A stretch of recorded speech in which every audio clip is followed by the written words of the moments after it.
le continent est face à une guerre qui se trouve évidemment à ses frontières et qui actuellement est en train de détruire l'Ukraine après l'invasion de la Russie le 24 février dernier. Comment l'Europe peut préserver son unité face à la guerre, face au conflit ukrainien? Comment elle peut faire face aux crises? On a vu la crise du Covid.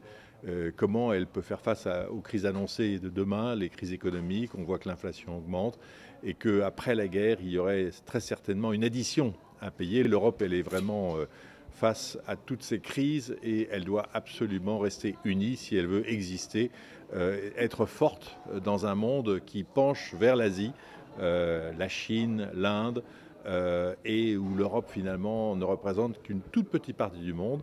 C'est un grand continent avec beaucoup d'histoire, mais avec peu de population, une population qui vieillit et qui doit faire face aux défis du XXIe siècle qui viennent principalement d'Asie. Je pense que l'Europe a fait preuve de solidité, d'unité face aux deux grandes crises qu'elle vient de traverser et qu'elle traverse encore avec l'Ukraine.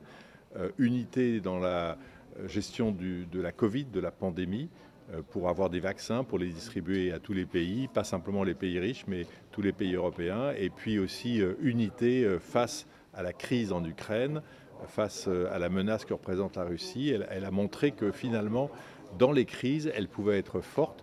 Évidemment, ce n'est pas facile tous les jours, c'est un processus long, mais on voit que l'Europe est solide et que quand elle est face à des vrais défis, elle arrive à maintenir cette unité. Donc je crois que c'est plutôt un message positif pour l'avenir.